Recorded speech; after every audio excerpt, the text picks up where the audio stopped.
Om Shanti Namaste. Greetings, one love every time. I hope you are all doing well and fine, feeling well and good and merry and joyful in spirit and in truth.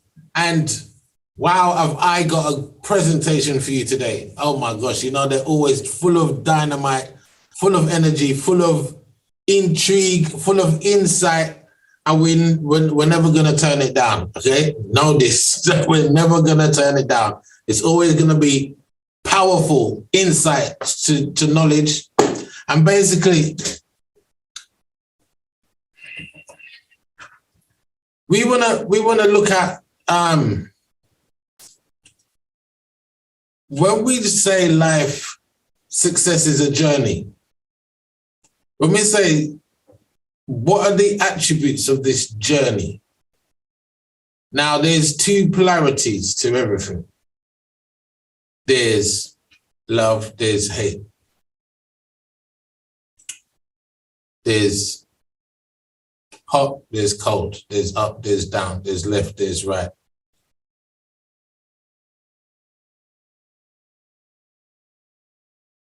Ultimately,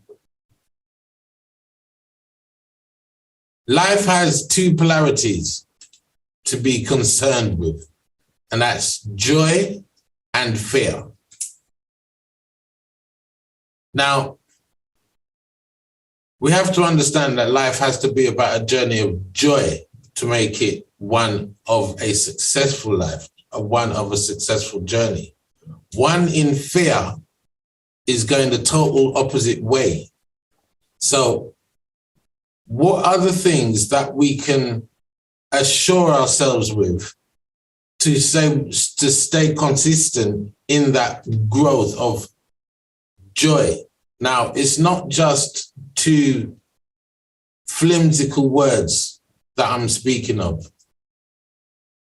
It's two very strong magnetizing polarities to what you'll be able to create for yourself, create for your mind, create for your own peace of mind, create for your existence, and create for your path, create for your experience. So the first thing I'm going to do is I want to share a piece of video footage with you. I'm not going to play it all. I'm going to even, you can find this link. Is a good speech that will show you another viewpoint of fear, so we can all elaborate what it is that we're actually engaged in doing in the whole of this thing. Because we have to understand that what we are preparing ourselves for, grooming ourselves into, are what comes with the magnetism of being joyful or being expressed from a place of joy, which is genuine and not something that's concocted as a process of the ending of beating your mind up. It's got to be an inherent sort of baseline state as what I keep referring to. So let's go into this video. Let's just watch this video quickly. I'll just play the first part of it so we can intensify more of it, just bring more profound idea as to what I'm talking about. So give me a second. We have many fears.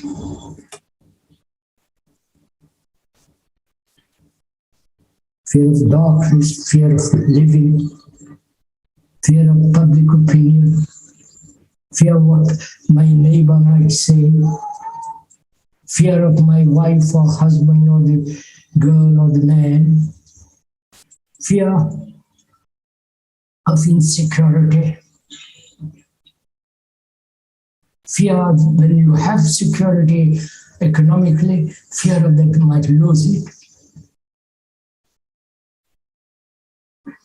Fear, we have got so many fears.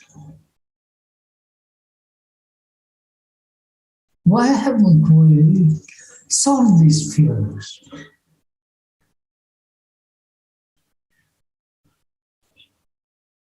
You've solved the problem of war, that is to continue war. And you have applied your brain to prepare for war. All the vast generals on both sides, or 1,000 sides, they're all preparing for war. Plans, submarines, airplanes, blah, all the rest of it. They've exercised their brain to produce all that. And why hasn't that same brain applied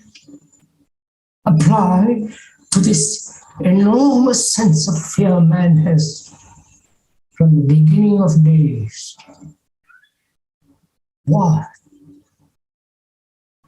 Which means, why have you, the speaker, have not gone into this question seriously, as you do go very seriously when you are hungry, when you are ambitious, when you want more money?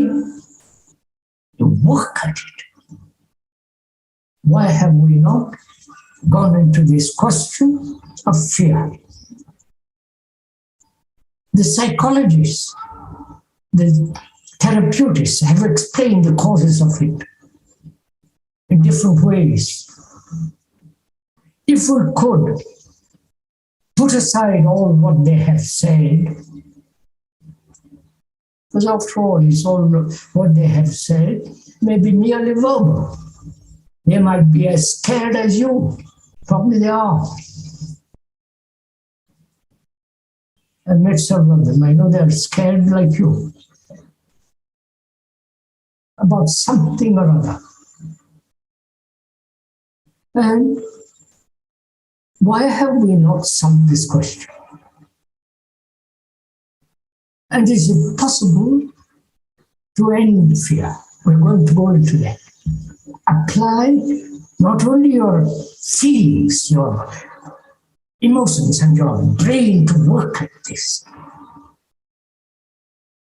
Not escape from it. Not try to rationalize it.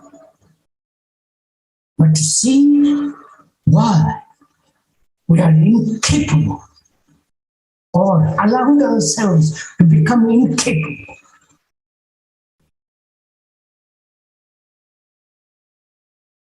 What is fear? Deep, people. Can you see the passion in this man as he speaks of the idea of fear? And I don't want to take up too much time, but I will give it's a link on YouTube as a talk. He talks very deep, but very, very deep and profound. You can see how he's expressing how we live of this vibration of fear that is just pertains almost in every aspect of our life. And that fear is the very same seed that drives our imagination faculties and distort our real truth of what it is that we have inside and what it is, how we can reflect that back out. And what it is now is that our lenses have become distorted over time through our experiences, through life's journey, through contemplation, noise pollution. And I'm not saying that there's nothing against prayers. I'm not saying that at all. Prayers are powerful within themselves. The difference between prayers and mantras, for instance, is when you go into a mantra or you go into start to the aspect of chanting mantras, you're succinctly focused onto one thing, and it's like you're tapping in to a scenario where that vibration of what that mantra would mean. For instance, Om Gam Ganapataye Nama, one of the most profound Vedic mantras for removing obstacles without and within on all planes and all seven levels of existence. So when you chant that mantra, what happens is even the dust that's within your lens, it gets cleared out. So, and then the divine interpretations of that existence within you now switch on.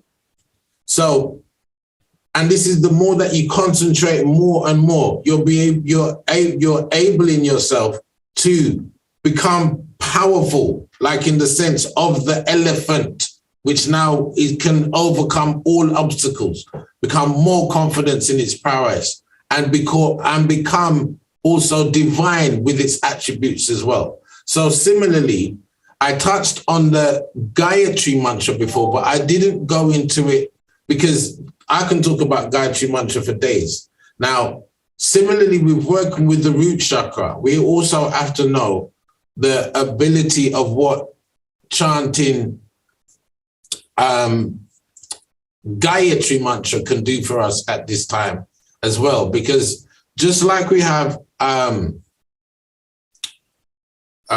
Father who art in heaven, hallowed be thy name. No, it's not even that one I'm thinking Psalms 23. The Lord is my shepherd, I shall not want. He maketh me to lie down in green pastures. Now, the Gayatri mantra, can I drink hot tea? Bitter gas. The Gayatri mantra is considered the energy of Mother Nature.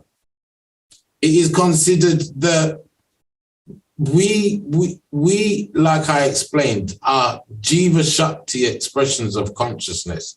Jiva Shakti is the dynamic expression of life that comes through our senses to see, taste, touch, think, rationalize. That's the Shakti energy, which is enriched with the prana energy. Now, with these two energies combined, what happens is now we get tuned into certain radio stations or frequencies of being.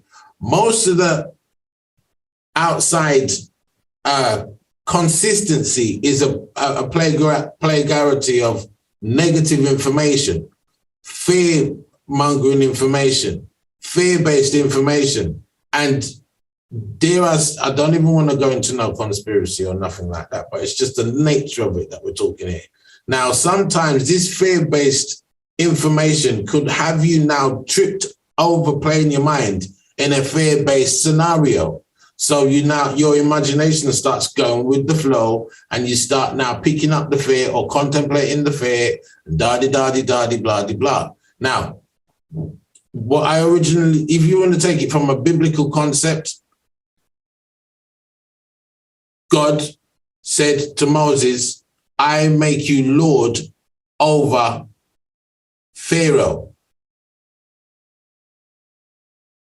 Now, the Jiva Shakti, when it aligns up with the energy vortex of what Mother Nature represents in a mantra form, then it blooms open to a whole different level of dimension. It's considered the seed mantra of all the Vedas. It's considered just like the Lord's Prayer or Psalms 23.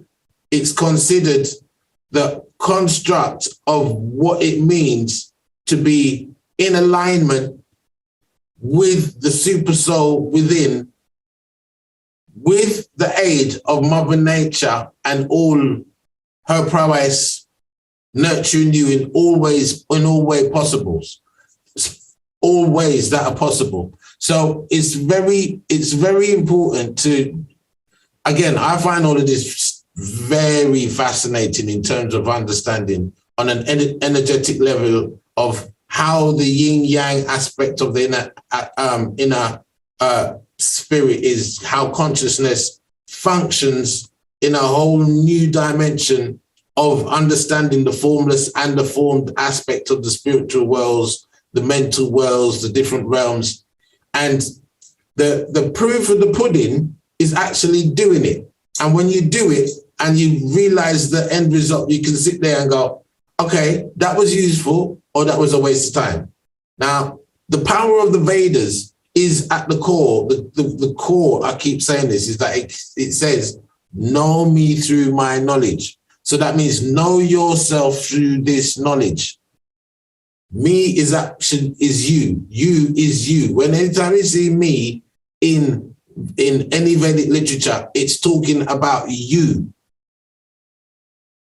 So, like I said, you can't go and talk about you love any God if you don't know how to love yourself. If you don't know how to, if you love yourself truly, you'd always be in a place of joy. You wouldn't be fearful of anything.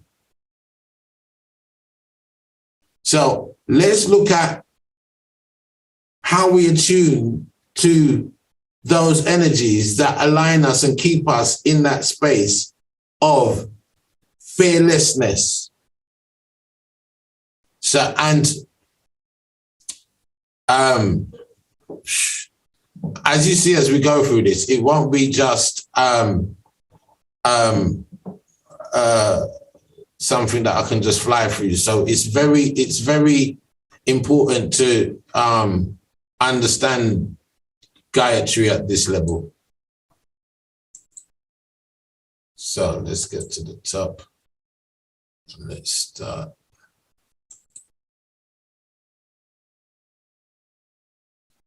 So we're now on day 9.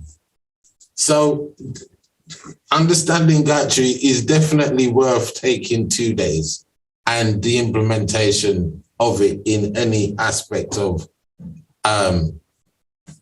developing consciousness using a divine language such as Sanskrit. It's, you know, and I'm not saying there's no power in the Lord's Prayer, but there's much more to be gained out of in your spiritual alignment than what the Lord's Prayer says or Psalms 23. This is real, a really different level. So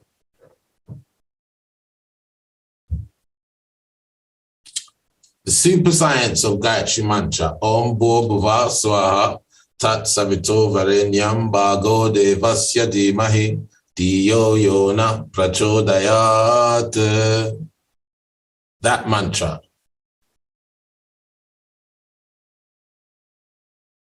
The meaning of the Gayatri Mantra, Om Bhurvubhuva Swaha Tat Savito Varenyam Bhargo Devasya Dhimahi Dhiyo Yona Prachodayat. O Master of the Universe, our protector, one who takes away all our sufferings. And this is just one interpretation.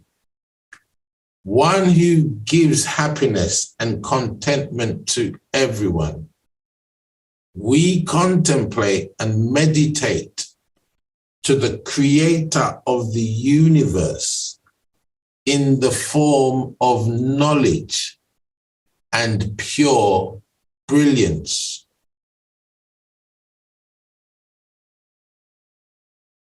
Did you hear that? In the form of knowledge and pure brilliance. Please motivate us to do good deeds. Now, reading it on the outside would, you'd automatically, you might think, well, it's a very soft prayer, or it's a very, you know, it's some kind of general. But when you look at it through its kind of specific contents, like even when you say, please motivate us to do good deeds, you've got to be in a certain state to do good deeds. What kind of state do you think you need to be in to do good deeds? Not a miserable one, because that's charity in the mode of ignorance. So, again, in the form of knowledge and pure brilliance. You see that the secret of this prayer is to invoke that like attract likes, like kind of quality. So you become a reflection of the master of the universe. You become a reflection of the protector. You become a reflection of the one who takes all away, all sufferings. You become a reflector of one who gives happiness. You become a reflector of one with contentment to everyone. You become a reflector of one who's good at contemplation and meditation. You become a reflector of the creator of the universe. You become a reflector of knowledge and pure brilliance. You become a reflector of motivation and good deeds. You become it. So, again, this is another translation. That supreme God, who is the embodiment of life and happiness, the destroyer of all sins and sufferings, we imbibe his divine qualities in our innermost being. So you're invoking all of these things within you. May he guide our intellect on the path of truth and righteousness. Right means to do what's good for me and everyone else. That's what righteousness means. So,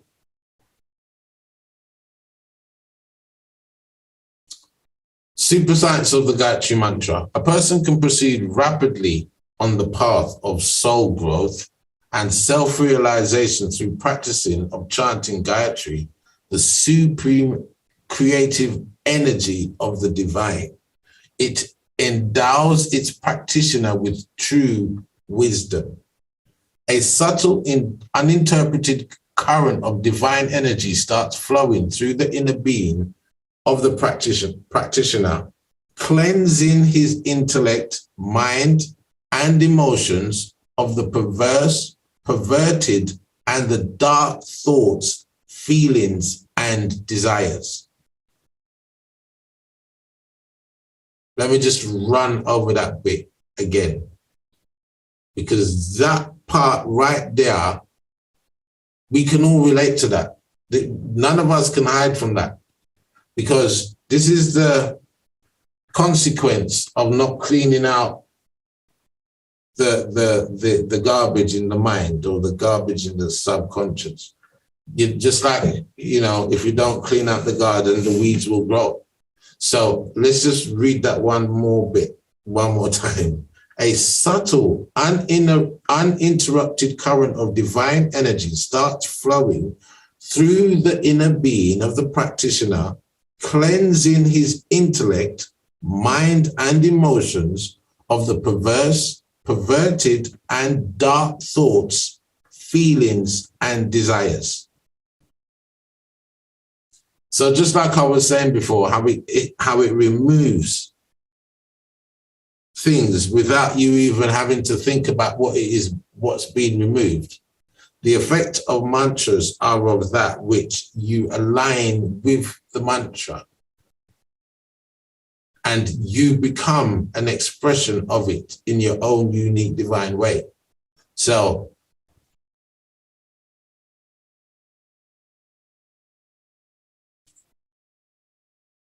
the effect of sincere and steadfast Gayatri sadhana, which is Gayatri chanting, listening to it, repeating it just like as often as you'd repeat the Lord's Prayer or Psalms 23. The Gayatri sadhana is swift and miraculous in purifying, harmonizing, and steadying the mind, and thus establishing unshakable inner peace and a sense of joy, filled calm, even in the face of grave trials and tribulations in the outer life of the sadhak. So all hell could be breaking loose.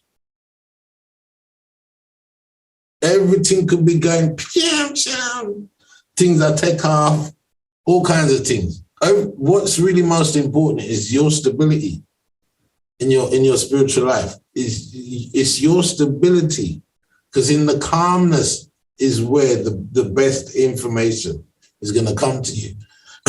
It's in the calmness where you're going to be able to perform at your best.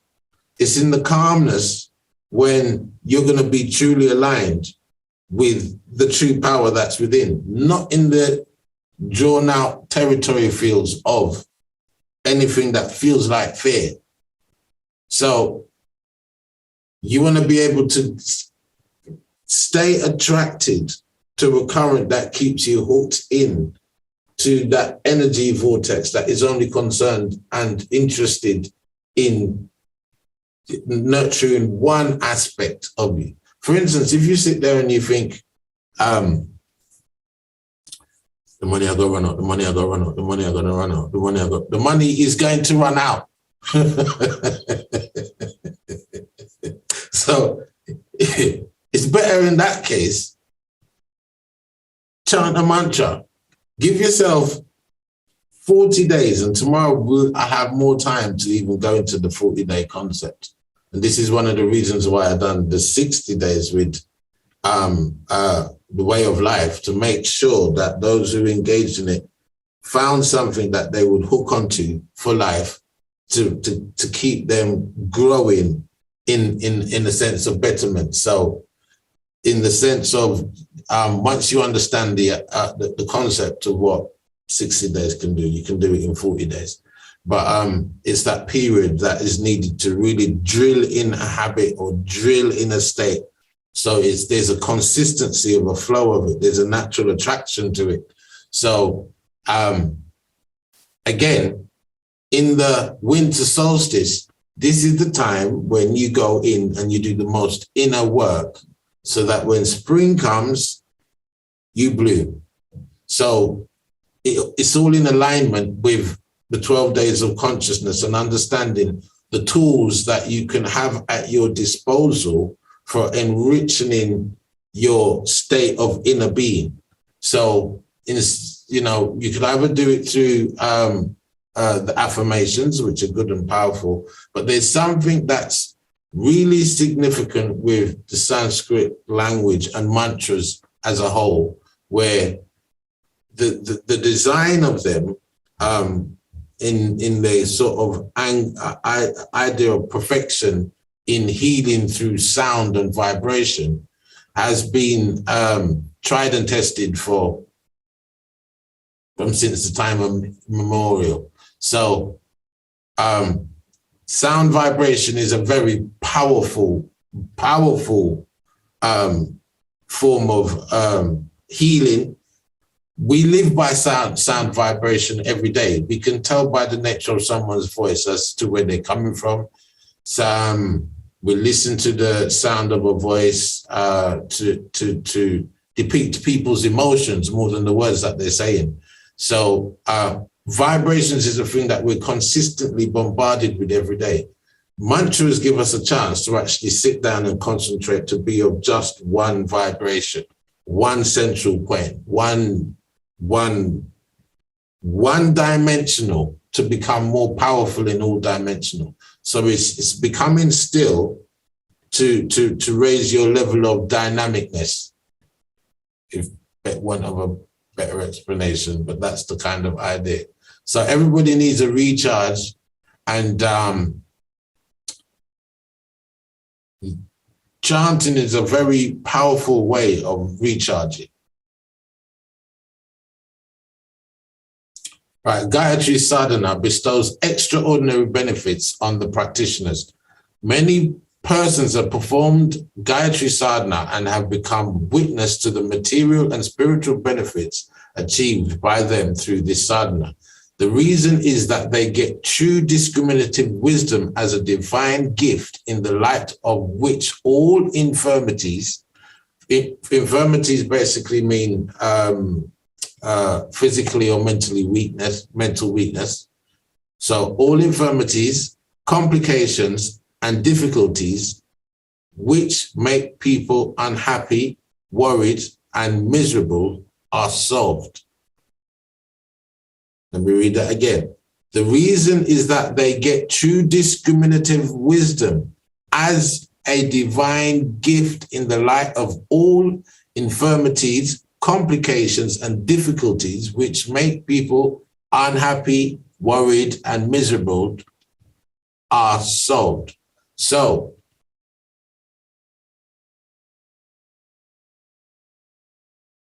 all you are is your intuition. If you want to put it down to an expression of how you choose to be in any given moment, it's based on an intuitive feeling that you're getting in that moment. So you're always expressing your intuition. Now, if your intuition is off by 1 degree, it can mess up the whole playing field. If you align with divine intuition, if you align with divine, now all this divinity is actually within you. You're not getting a beam down Scotty thing. No, like I'm saying, it's a process of cleaning the lens.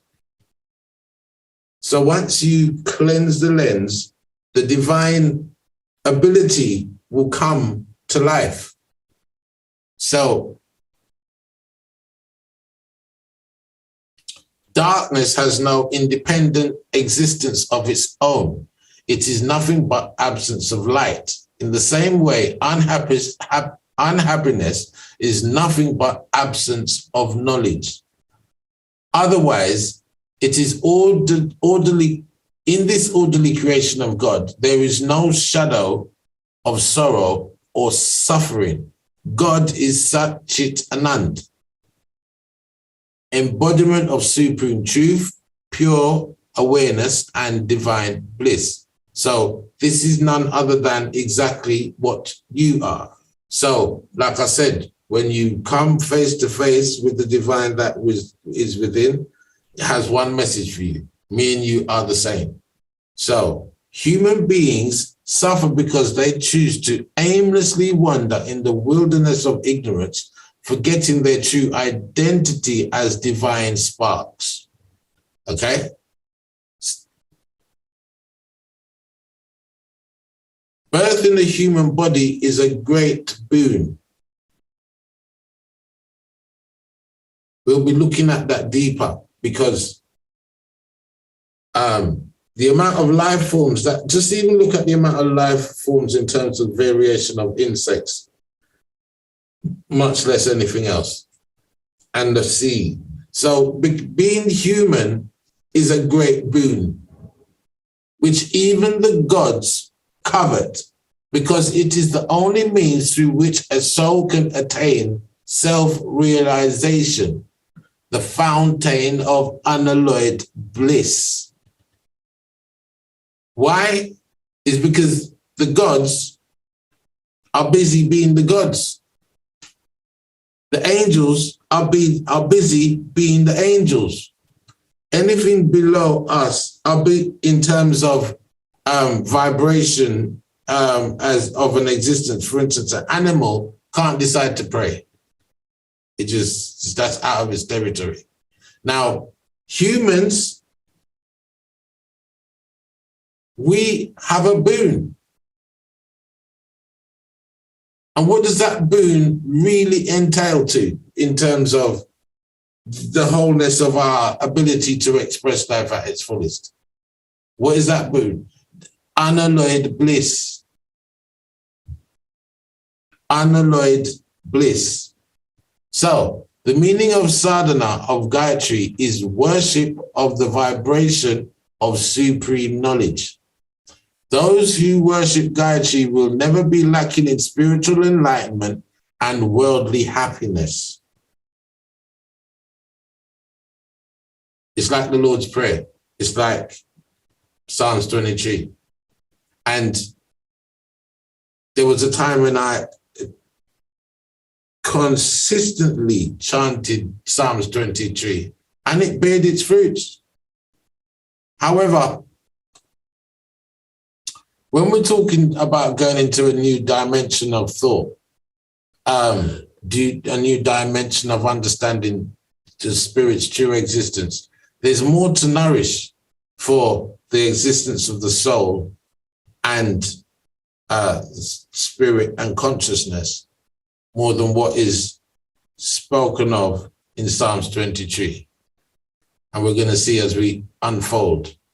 Veda means supreme knowledge. Rik, Yaja, Sam, and Atharva. So those are the four branches of knowledge: spiritual well-being and fulfillment, self-realization, peace of mind, Brahma Nirvana, dutifulness, love, tapas, which is service, compassion, beneficence, generosity, service, etc., fall under the Rig Veda. This is what the Rig Veda covers.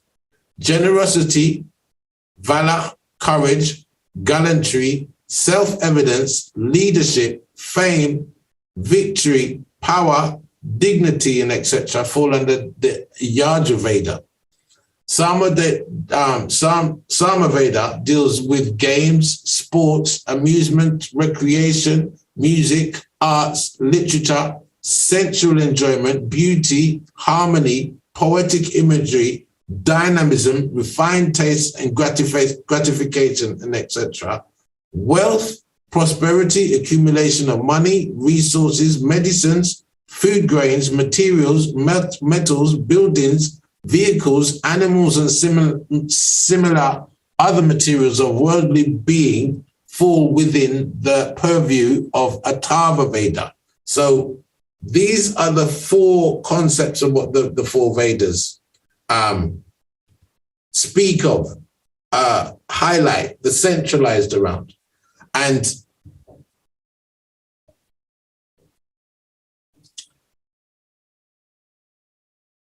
Gayatri carries all those four bright vibrations within it, basically. The Gayatri mantra has those four vibrations or aspects within it.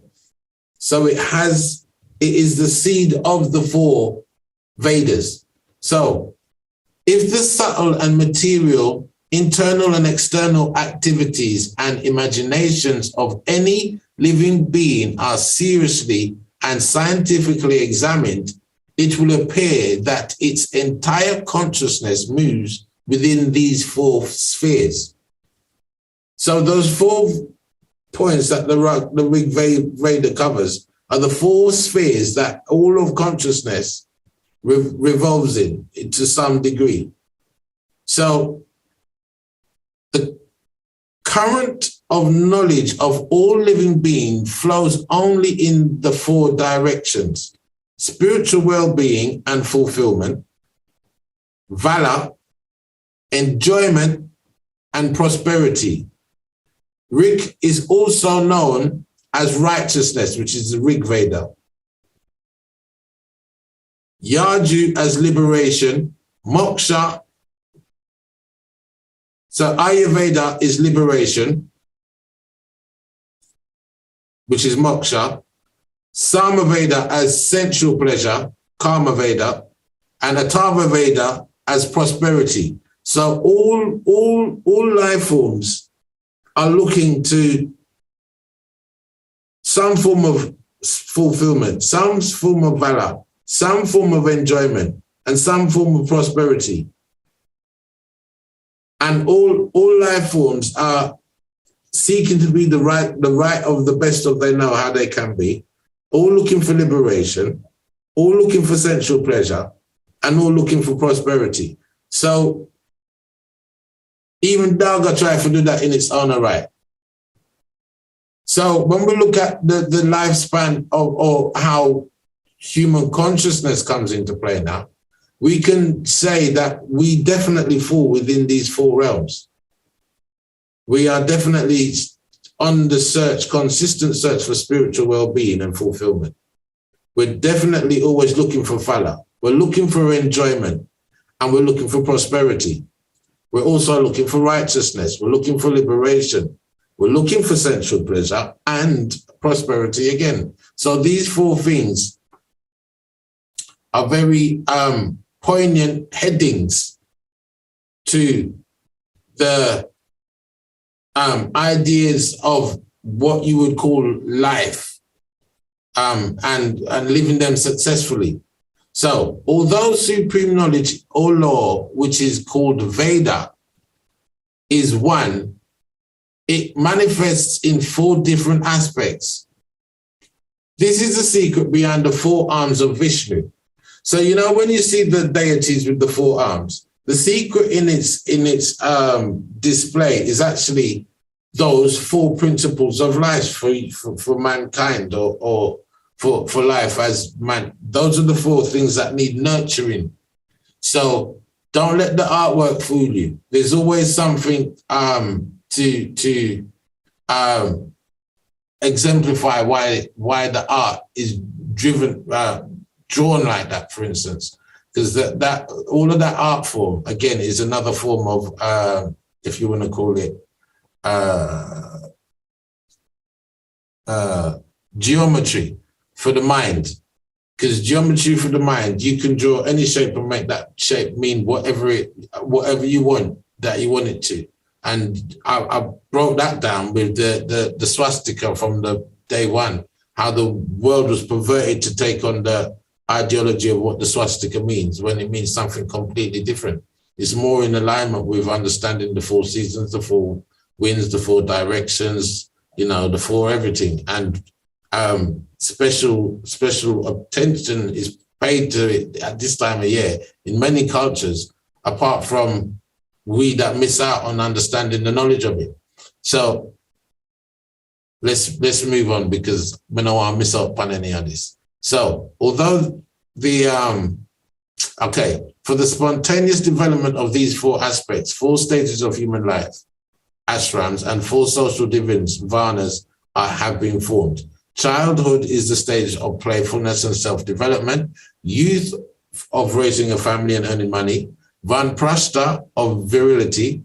So this is up to, I think it's 45, I believe, and sannyas of doing fair activities. So sannyas is almost like a process of you starting to renounce the world and get more into your spiritual activities, and this is where you start to groom that idea of letting the world go on a certain level. You're not chasing it like you was a teenager, and it's not to say that you won't be involved with it, but there's a certain aspect of maturity that comes with understanding it's time to let certain things go because they no longer serve you purpose, because there's a bigger road ahead to groom yourself towards. So these four kinds of knowledge are offshoots of the creative consciousness of Brahma. Now, Brahma is what is considered the cosmic consciousness, the Brahmanical realm. That's the cosmic consciousness, which has been described in the ancient scriptures by the name of Gayatri. So let me read that again. These four kinds of knowledge are offshoots of that creative consciousness of Brahma, which has been described in the ancient scriptures by the name of Gayatri. Thus, Gayatri is mother of four Vedas, and it is therefore called Vedmata. Such as water manifests in four different forms of ice, vapor, cloud, dew, fog, etc., air, oxygen, hydrogen and oxygen, and liquid, and fire manifests in the form of burn, heat, light, and movement. So also Gayatri manifests in the form of four Vedas, all four kinds of knowledge. Gayatri is the mother and four Vedas her progeny.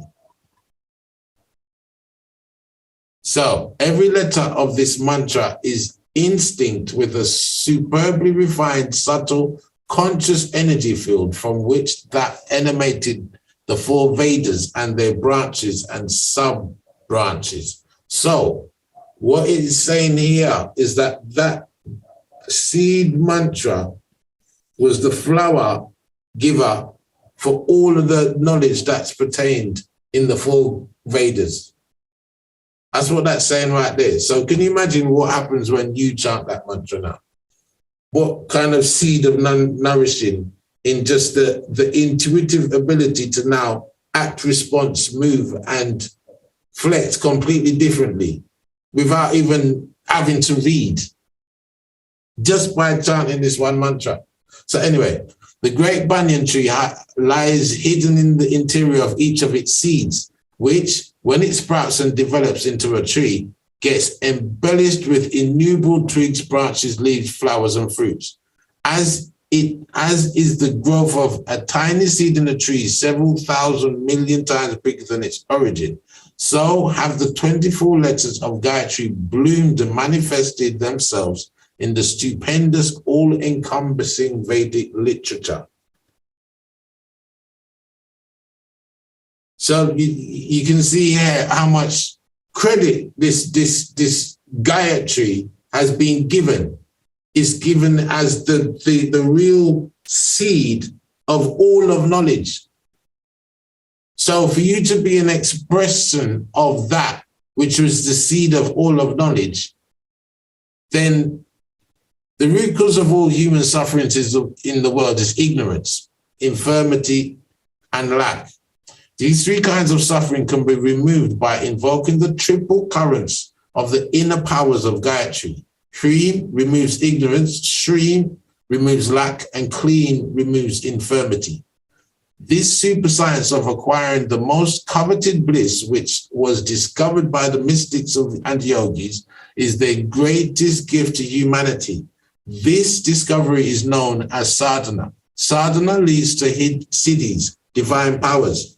The ones that I talk, the ones that I kind of led a light on yesterday in terms of understanding your spiritual birthright and the fact that you're supposed to understand what your spiritual birthright is. You understand your spiritual power, your conscious power, and develop it and bloom it and groom it in a way that it now becomes more. You're supposed to outgrow where you're supposed to be that tree that stands 1,000,000 times taller than when you came here to this earth. So basically, you're supposed to bloom. You're supposed to bloom and give back and nourish. You're supposed to be that thing that's, like I said, 1,000,000 times greater, in feeling, thought, expressing, and all of these things. You're supposed to outgrow your situation. You're supposed to outgrow your fears. You're supposed to outgrow your sadness. You're supposed to outgrow all the things that stop you from living a life in a certain unalloyed state of bliss. So, and it's all down to you doing it, basically. So the masters of mantra vidya knows that the words are uttered by different parts of the mouth, such as throat, larynx, tongue, teeth, lips, and the root of the tongue. During speech, the nerve fibers of the particular parts of the mouth from which sound emits stretch up to different parts of the body and put pressure on the corresponding glands. If particular glands of the person concerned are diseased or dysfunctionally start stammering while uttering specific words, there are many large and small, visible and invisible glands in the body. Yogis know that some specific energy lies hidden in these glands. Chakras, 6 energy center, related to the Sushumna, are quite well known, but there are several such other glands in the body. Now, very deep. Let me just see if there's a follow-through on that before I explain. Okay, good. The utterance of different words has its impact on different glands, and by such impact, the energy of these glands gets stimulated. Mantras have been composed on this basis. So think about it deep. When I said earlier on about where these mantras are being refined, tested and proven over time of ancient, where they work. And it's because of the same thing that when you chant certain mantras, they stimulate certain inner things within you that does certain things that like the normal English language doesn't do.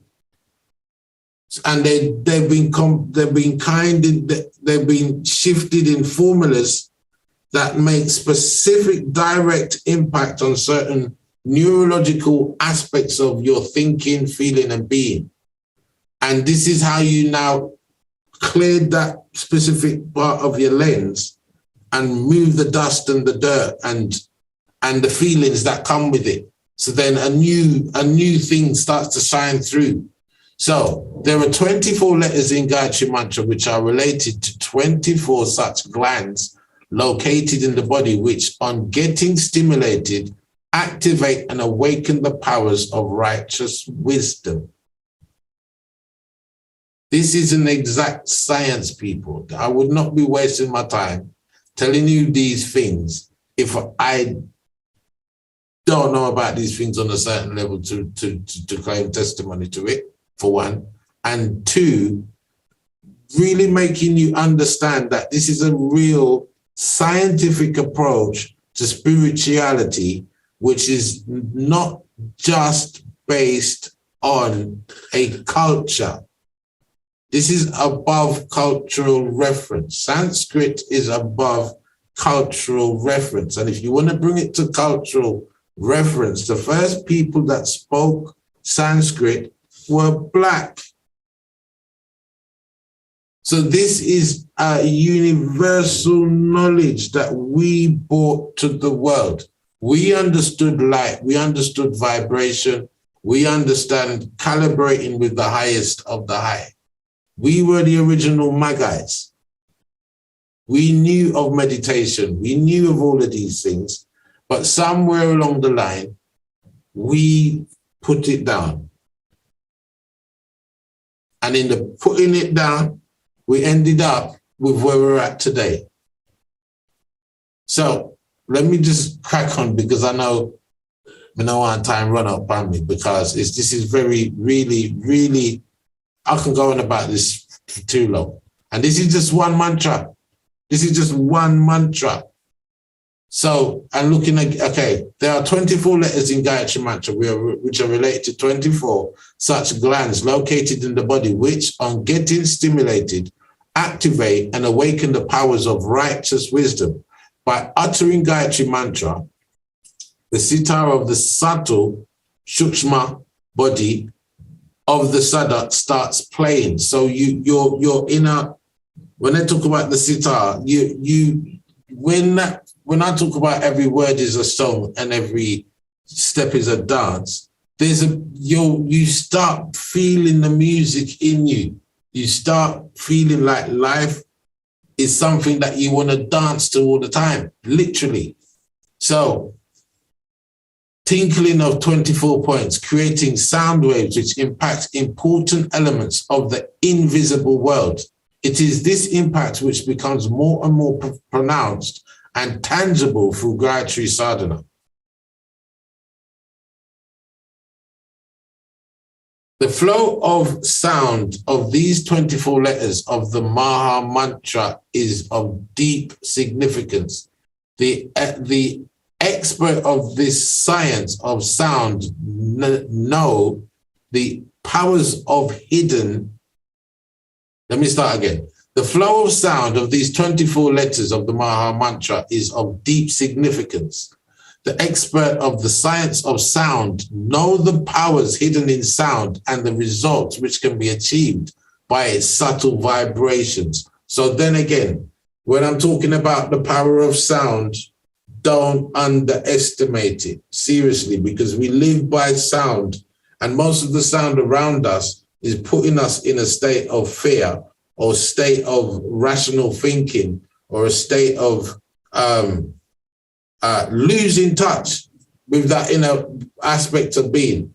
And even if we just know, just even in that 1 minute of recognizing that we're out of touch with that greatness within, just one chant of that mantra, will plug you in more than like, it's like, zoop, zoop, zoop. You're just in like, whoa. It literally can make you feel dizzy. So the more that you get drunk on the vibration of its significance and meaning. So let's go through this. Sound is synonymous with Brahma. It is the Brahma from whom the original first creation vibration issues forth, resulting in the 7-time chanting of Om. Just as the pendulum of a clock keeps on moving by swinging to and fro, in the same way, the sound waves of Om creates vibrations which regulate this creation. So everything is vibrating Om in its sort of correlation with everything else in the terms of its beginning, its middle, and its end. So later, the 3 main waves of Sat, Raj, and Tam, which is the gunas, relating to Hreem, Shreem, and Kleem, being expressed as, so remember the other day I introduced the mantra Om Shreem Namah. There's also Om Shreem Namah and Om Kleem Namah for their equivalent counterparts of what those mantras mean. But let's keep on track here because I know time is on me. So elements. So later, the 3 main waves of Sat, Raj, and Tama relating to Hreem, Shreem, and Kleem elements respectively flow in this current. So in the Om, there is, again, it's always about 3. There's always a 3, you know, like mind, body, soul, Om Tat Sat, Sat, Raj, Tam, Hreem, Shreem, Kleem. So in the Om aspect, even the idea of the God energy broken down in 3 aspects, what I spoke about, creator, maintainer, and destroyer.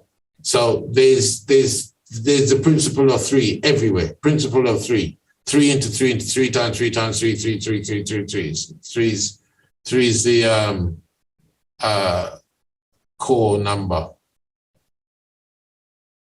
So it is further divided into branches and sub-branches, which are known as Bij mantras. So Bij mantras are like seeds. The Bij mantras are considered like seed mantras. So where Om is the seed of all mantras. Most mantras begin with Om. So, but you could just chant Om just by itself. You don't even necessarily have to put anything else after it.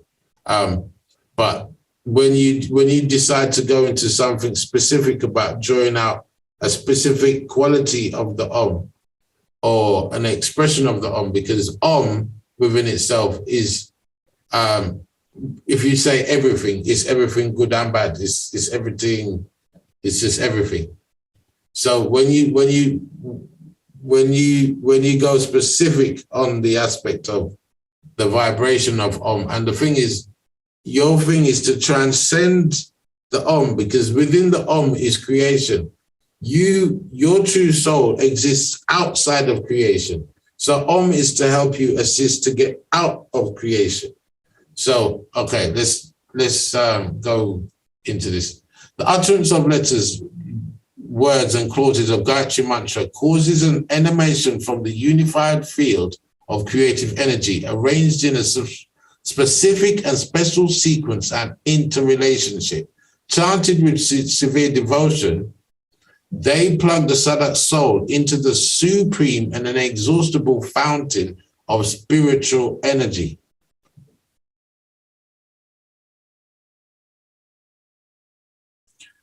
The factor which makes Gayatri Mantra extremely potent is the Sadak's confidence coupled with faith.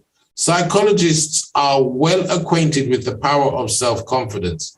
Instances have been cited that only on account of imaginary fear, people met ultimate death, and people who were almost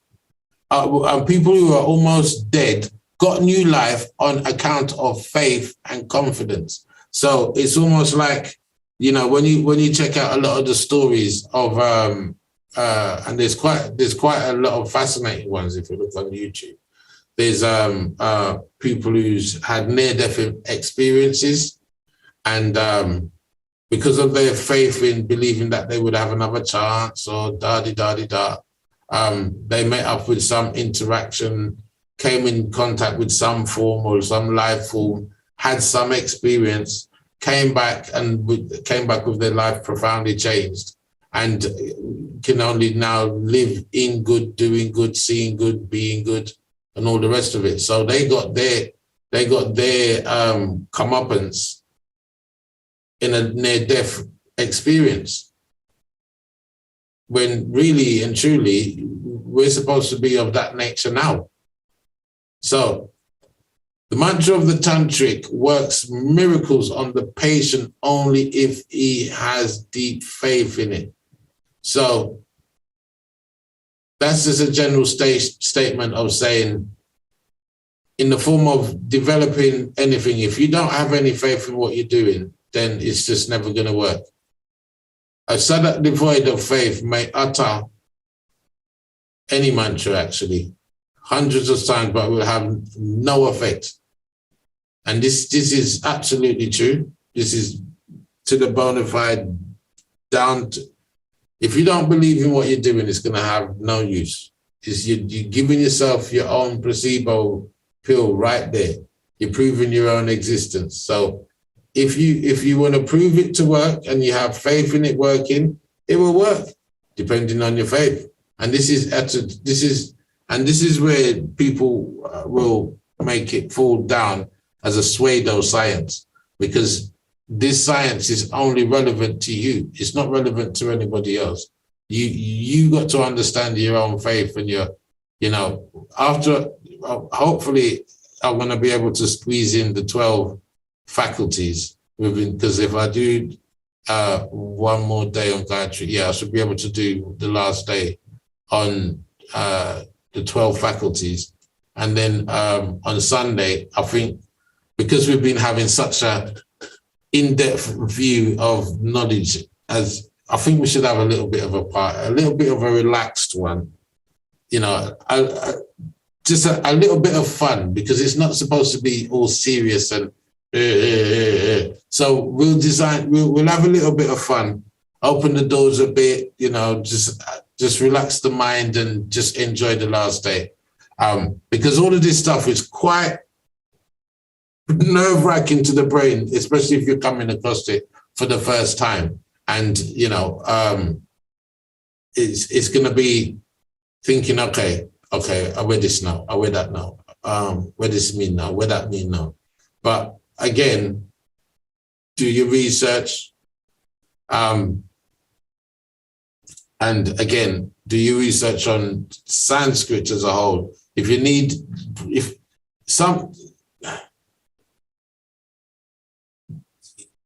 Use the browser DuckDuckGo instead of Google, because Google's very heavily manipulated. It's not very transparent.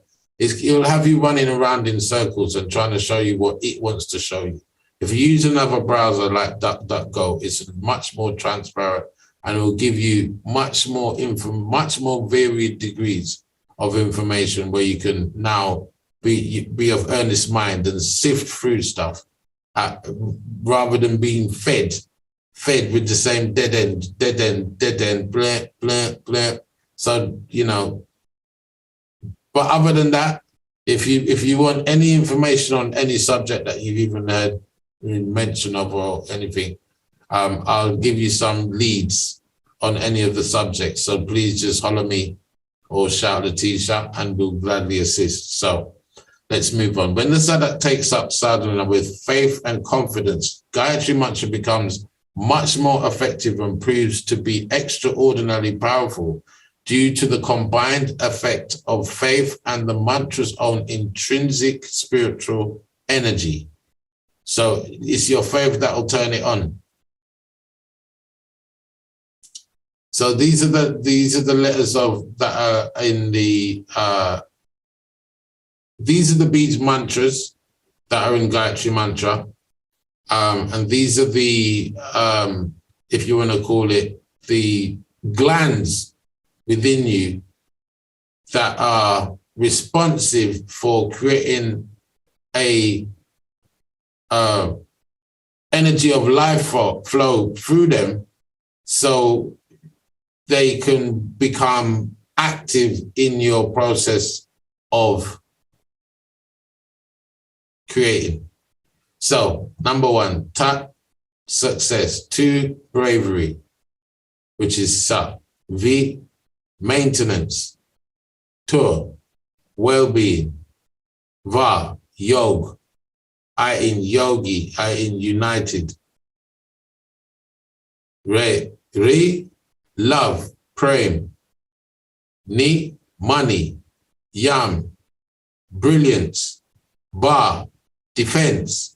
Raksha, that means to dispel of evil, dispel of ghosts, dispel of negativity, dispel of anything that stops you from maintaining your alignment. So, go, intellect. D, suppression. So this is not just, this is helping you suppress what needn't come out. So this is help refining your dharma, refining your flow. So va, devotion. This is in terms of building up. You know, like when you eat something nice and it tastes nice, so you want to do it again. That tastes nice. Yeah, now, one of the hardest things to develop in any form of spiritual practice is devotion, because it can be so dry, it can feel pointless. And unless you're doing something that you know that you're feeling the nourishing and it actually is working, that's when you actually get attracted to it and you want to keep it up now. Like, okay, this is actually working. And it's conquering the mind, it's suppressing the mind and the ability of the mind to stop you from doing it again. Because the biggest object that we have in all of our spiritual practices is the mind telling us we don't need to do it now. So unless we're chanting or doing something that is real benefit, that we can suppress the mind and say, hold on a minute, if I don't do this, my day is going to break all hell loose. So I need to find something that's sweet enough in its attraction and its outcome of process that I know this is worth doing. And it's that sweet, it'll have me do it again and again and again and again and again. So Sya, Dharma, power of retention. D, Pran, life breath. Ma, self-restraint. He, Tap, which is tapa, service. Another form of service is Shuwa, is service at the bottom as well. But D, farsightedness. Yo, Jagriti, awakening. Yo, as in Yona. Yo, production. Naha, Sarasta, sweetness. Pra, ideal. Show, courage. Da, wisdom. Yat, Suwa, service. So tapas in terms of tap in terms of service is actually discipline, and it's self-discipline, so it's like self-service. Yat is service to others. So prashadayat is again another thing to say, let this be expressed from my heart. That's a direct mantra that is heart chakra related. So here you see it. Om Bhur Bhuva Swaha. Om, I invoke the all-pervading supreme divinity, which pervades the physical world, the mental world, the celestial and the higher spiritual worlds. I invoke So this is the first thing that you're tapping into. I am invoking this in me. Tat Savitor Varenyam. I remember that supreme son, the creator and preserver, the glorious, adorable, and the lovable one. So this is the very one. Remember, the one is the same as you, same as one. And that supreme sun is the thing that gives your soul the ability to shine brighter than 10 million suns. It's the core of you. It's the Paramatma. It's the soul of all souls that gives your soul the ability to elevate, animate life in all of your invisible and visible aspects of being. So this again is nurturing the oneness relationship between the one and the one. So, Bhago Devasya Dimahe, that shining, intelligent, and the effulgent power, I meditate and invoke that supreme, helpful divinity. You're invoking it again. You're becoming it. You're aligning with it. Invocation means that you are lining yourself up with that concept of whatever it is you think that means to you. Whatever you think that the all-pervading supreme divinity, which pervades the physical, mental, the celestial, and the higher realms of the spiritual world, whatever that means to you, you just invoked it in your being. Just by saying, Om Bhu Bhuva Swaha. Just that, you've now invoked that presence in your being. The energy of likeness, like attracts like. You are the universe. So when you go Om Bhu Bhuva Swaha, you just turn up your light bulb of consciousness to animate through the physical world, through the mental world. You just switched on your omnipresent faculty right there. You've just gone into your thought now has now penetrated the celestial world and the higher spiritual worlds just by uttering Om Bhu Bhuva Swaha. Tat Savito Varenyam. I remember that supreme son, the creator, the preserver, the glorious, adorable, and the lovable one. Not many, the one. Bhago Devasya Dimahe. That shining, intelligent, and effulgent power. I meditate and invoke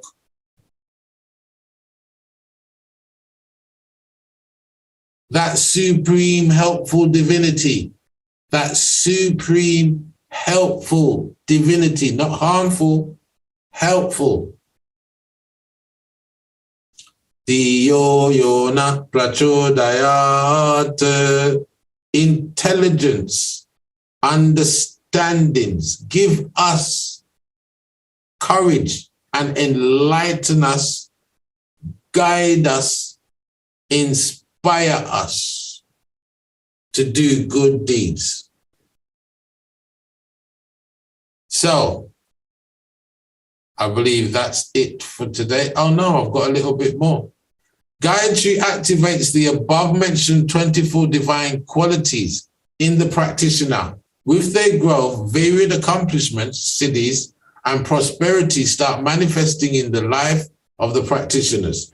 Most of the people think that some god or goddess is bestowing these gifts because they are unable to see and understand that the workings of these subtle divine energies and the transformations flowing therefrom. Once they understand that transformations are taking place as a result of their own sadhana, they would realize that is not by way of some unexpected gift from somewhere, but is the result of a well-organized scientific process of spiritual growth. Gayatri Sadhana is not based on blind faith, but as a solid scientific basis. So I believe that was my last one. So yes, wonderful. Let me know what you thought of that.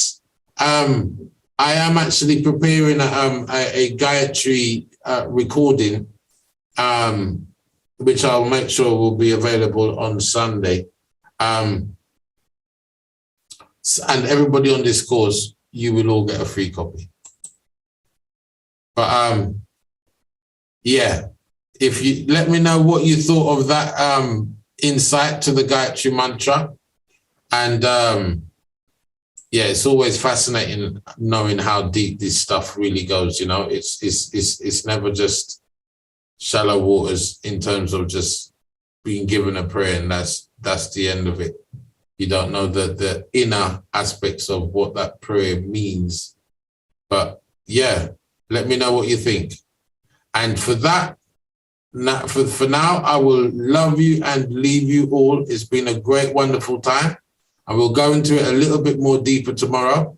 Until then, stay blessed, stay highly focused, stay full of joy and full of glory, full of manifestation powers of the greatest kind, which is based on truth, bliss, and your true existence. Om Shanti Namaste.